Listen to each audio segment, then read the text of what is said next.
This is Inside Indiana Business Radio for the morning of Monday, December 4th, 2023. I'm Alex Brown.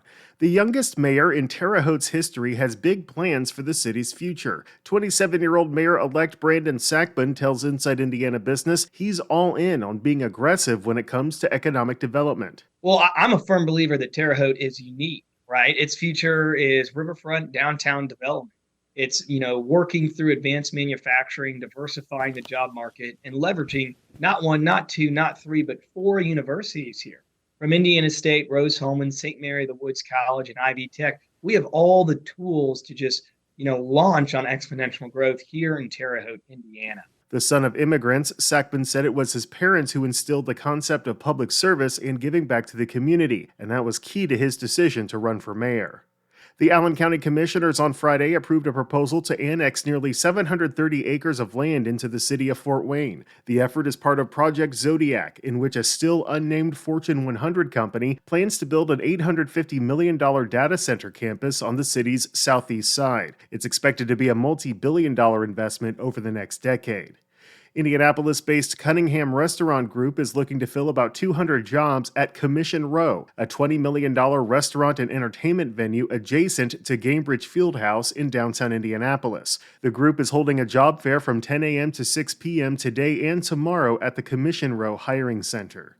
From the number one source for Indiana business news, this is Inside Indiana Business Radio. Whether it's a new hire or a noteworthy promotion, IIB's Bigwigs and New Gigs serves as a platform to promote your team. Our revamped offering includes being featured on both the newly redesigned newsletter and at InsideIndianaBusiness.com. Subscribers to the Business News subscription save $10 off every listing. Plus, you can save $100 by bundling your submission to IIB with the Indianapolis Business Journal or the Indiana Lawyer. More at InsideIndianaBusiness.com. A Goshen man has been sentenced to more than 8 years in prison and ordered to pay more than $2.3 million in restitution. IIB's Kate Sharon has more. Officials say 44-year-old Earl Miller used money entrusted to his real estate investment firm by members of the Amish and Mennonite community to pay for, among other things, a spiritual advisor and pontoon boat. Miller was sentenced Thursday after a federal jury found him guilty in May 2022 of 5 counts of wire fraud and 1 count of securities fraud.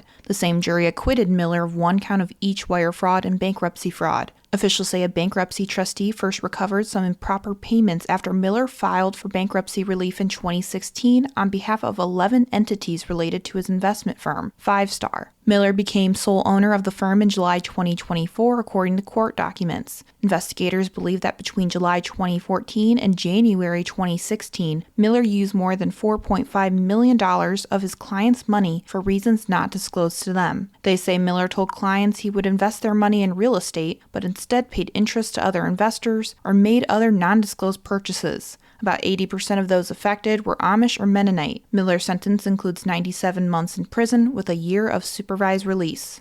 Kate Sharon, Inside Indiana Business, Radio. A federal jury in Illinois ordered $17.7 million in damages, an amount tripled to more than $53 million under federal law, to several food manufacturing companies who had sued major egg producers over a conspiracy to limit the egg supply in the U.S. The jury ruled last month that the egg producers used various means to limit the domestic supply of eggs to increase the price of products between 2004 and 2008. Among the producers is Seymour-based Rose Acre Farms, which was previously chaired by John Rust, who is currently running for the U.S. Senate seat being vacated by Senator Mike Braun. Rose Acre Farms, which identifies itself as the second largest egg producer in the U.S., disagreed with the jury's verdict in a written statement.